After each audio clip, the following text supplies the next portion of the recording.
Good morning, fifth grade. Today is day one of the Island project. Today, you will be working on a Google Slides presentation and completing slides 1 through 3.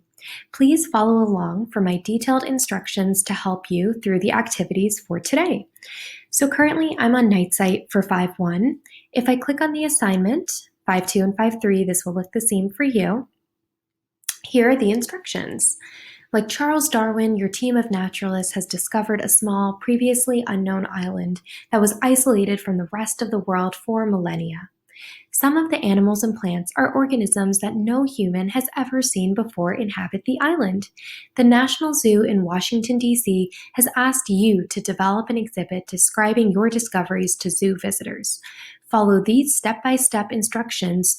You will be creating your island on Google Slides. With that said, if you would like to build your island, some of you have asked me about that, you are welcome to do that on the side for extra credit. If you have questions about this or any step of the way, please email me. So the directions. If you click here, you will be able to access the island project. When you click on this link, it will bring you to a series of folders titled The Island Project. You will be working in the folder for your pod. So if I am in 5-1, I'm going to click on 5-1.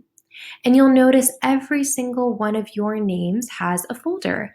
This is the same for 5-2 and 5-3. You'll find your name. So if you go into your name, and I am Emily Rapp, I'm going to click on my presentation, and I'm going to begin. All of the slides for my island are already here. I'm not going to tweak with anything because every day you'll be working on different slides for this assignment. If you'd like to work ahead, you're welcome to do so, but if you have any questions, please let me know. So to begin, for slide 1, all you have to do is type a name for your island. So I'm going to erase this and I'm going to type whatever name for my island I've come up with. Once you're done with that, you're going to put your name, so Emily Rapp, your advisory, and your pod. So please go ahead and do that as your first activity on slide 1. Once you're done with that, you're going to work on slide 2. So slide 2 asks to upload a picture of your island. If we go back to Night Sight and you read the directions for slide 2, you're going to draw a map of your island. And you'll do this on a separate piece of paper. So you can get a blank piece of paper, lined piece of paper, anything you have at home, and draw a detailed map of your island. I would like you to label all important landforms and waterways. Some examples are mountains, forests, deserts, streams, oceans, lakes, rivers, swamps, bogs, grasslands, glaciers, fjords.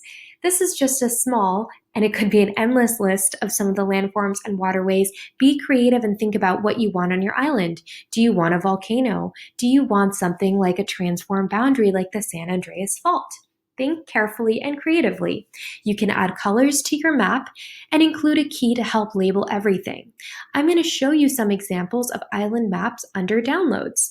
I've given 4 examples over here. If I click on them, here are some islands. Leaf Island that students made that was shaped like a leaf. Cupcake Island that was shaped like a cupcake with a heart island next to it. Seuss Island, influenced by Dr. Seuss, and Bunny Island. You'll notice that these students created their islands. They wrote down their landforms and special waterways that they wanted in their islands. And on the sides, they also had legends or keys so that it was easy to label whatever they found on their island. If I go back to Night Sight, here's a more detailed close-up version of Maple Tree Island. Once again, you can work through these and look at these examples, but please make sure that there is nothing man-made on your island. This should all be natural. Have fun with it. And finally, the last thing I wanted to point out is a series of ideas that you could have. This one was not created by students, but here is a list of a variety of landforms that you could use to help inspire your island. So this one is not actually something that a student had created, but enjoy, have fun, and if you have questions, let me know. And finally, This brings us to slide 3, your last activity for today. You need to give your islands latitude and longitude. All you have to do here is look at the map carefully. Islands are on bodies of water, and all of the bodies of water you can see are in between the continents. All you need to do is drag this red arrow to any point that you would like your island to be on. Think about if you want it to be in the tropical zone near the equator.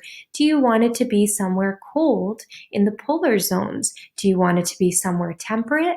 So think about where you want it and just drag that X to the spot. Finally, I'd like to point out my small note for you over here.